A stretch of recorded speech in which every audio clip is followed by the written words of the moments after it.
Hi అండి. Welcome back to my channel Sreeja Siri vlogs. ఈరోజు మన ఛానల్లో అరిసెలు ఎలా చేయాలో చూపిస్తున్నానండి.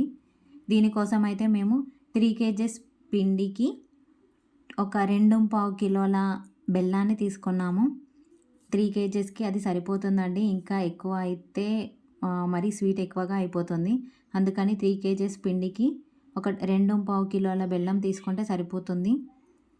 ఇదైతే పక్కా కొలతలతో చెప్తున్నానండి.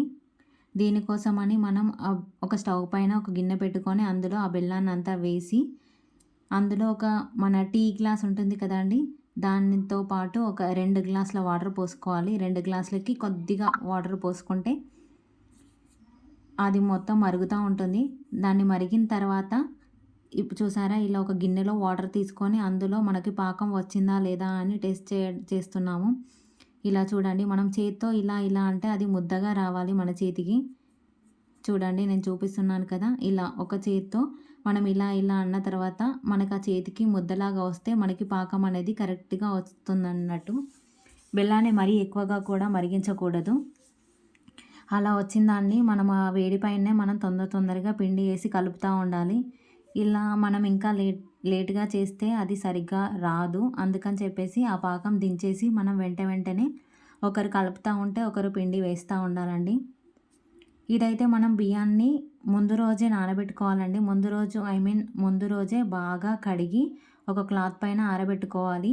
నైట్ అంతా ఆరిన తర్వాత దాన్ని మార్నింగే మనం పిండి పట్టించుకొని రావాలండి. అలా అయితేనే మనకు అరిసెలు అనేవి చాలా బాగా వస్తాయి. దీన్ని బియ్యం నానబెట్టుకోవడం అది ఇది ఏముండదండి. డైరెక్ట్ బియ్యాన్ని కడిగేసి దాన్ని ఆరబెట్టుకుంటే సరిపోతుంది.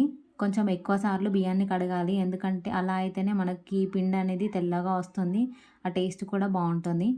ఇలా మనం పిండి కలుపుతున్నప్పుడే మనకి నెయ్యి తినే వాళ్ళైతే నెయ్యి వేసుకోండి. మేము కొద్దిగా నెయ్యి వేసాము అండ్ కొద్దిగా ఇలాచీ పౌడర్ కూడా వేసాము. మనం ఇలా పిండి కలుపుతున్న టైంలోనే ఇవి వేస్తే మంచిగా కలిసిపోతాయి. చూసారా, ఇలా అది చాలా అంటే చాలా ఏంటి కలపడానికి చాలా గట్టిగా ఉంటుందండి. అందుకే తొందరగా కలిపితేనే అది కరెక్ట్గా మొత్తం ఈక్వల్గా కలిసిపోతుంది. చూసారా, ఫైనల్గా ఇలా కనిపిస్తుంది కదా. దీనిపైన అది పిండి అనేది ఎండిపోకుండా ఒక క్లాత్ కానీ ఒక క్యాప్ కానీ అలా పెట్టేస్తే మనకు పిండి అనేది ఎండిపోకుండా ఉంటుంది. అది మనం అరిసెలు చేసేటప్పుడు అలా కలిపిన వెంటనే తొందరగా చేసుకోవాలండి. అది మొత్తం చల్లారితే మనకు చేయడానికి రాదు. అందుకని చెప్పేసి మేము తొందరగా చేస్తున్నాము. ఇలా మనము ఒక కవర్ పైన మంచిగా కొద్దిగా ఆయిల్ తీసుకొని ఇలా ఒత్తుతూ చేసి మనము నూనెలో వేస్తే, దీనికి ఫ్రెష్ ఆయిల్ తీసుకోవాలండి. ఎందుకంటే ఇలా కారం అది ఇది తీస్తే అరిసెలు కూడా కొంచెం కారంగా వస్తాయి. అంటే గారెలు చేసిన ఆయిల్తో అలా చేస్తే కొంచెం కారంగా వస్తాయి. అందుకని చెప్పేసి ఫ్రెష్ ఆయిల్ తీసుకుంటే కొంచెం బాగుంటుంది. చూసారా, ఇలా మరీ లావుగా కాదు, మరీ సన్నంగా కాదు, మీడియంగా ప్రెస్ చేసి అలా చేస్తే చూసారా ఎంత బాగా వస్తున్నాయో, పూరిలాగా పొంగుతున్నాయి కదా. ఇలా అంటే పక్కా కొలతలతో చేసుకుంటే చాలా బాగా వస్తాయి. అరిసెలకి నూనె ఎక్కువగా పడుతుంది కదా అండి, అందుకని చెప్పేసి మేము దాంతో ప్రెస్ చేస్తున్నాము. అంటే ఆయిల్ కొద్దిగా తీసేస్తే బెటర్గా ఉంటుంది కదా. అందుకని లేదు మా దగ్గర అది లేదు అని అంటే మీరు మన జల్లి గంటెతోనే కొంచెం గట్టిగా ప్రెస్ చేసి ఒక గిన్నెలో వేస్తే మనకు నెక్స్ట్ డే వరకు ఆ ఆయిల్ అనేది బయటకు వచ్చేస్తుంది. మనకి మనం పెట్టిన బౌల్లోకి బయటకు వచ్చేస్తుంది.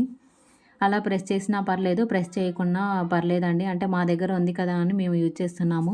ఆ ప్రెస్సింగ్ దాంతో మనం మరీ గట్టిగా ప్రెస్ చేస్తే మనకి 2-3 డేస్ తర్వాత అరిసెలు అనేవి మరీ గట్టిగా అయిపోతాయండి. అందుకని చెప్పేసి మీరు నార్మల్గా ప్రెస్ చేస్తే సరిపోతుంది. అరిసెలు అన్నాక కొంచెం ఆయిల్ అనేది కంపల్సరీగా ఉంటుంది. చూసారా, ఇలా అంటే మా దగ్గర ఇది ఉంది కాబట్టి మేము అలా ప్రెస్ చేస్తున్నాము. మీ దగ్గర లేదు అని అంటే అవాయిడ్ చేసేసేయండి. చూసారా, అరిసెలు చేయడానికి ఇంతమంది ఉన్నాము. మళ్ళీ పాకం కరెక్ట్గా వస్తేనే మనకు అరిసెలు అనేవి బాగా వస్తాయండి. అది పాకం సరిగా రాకపోతే మనకి అరిసెలు అనేవి అస్సలు కుదరవు. చూసారా ఎంత బాగా అసలు పూరిలాగా పొంగుతున్నాయి కదా.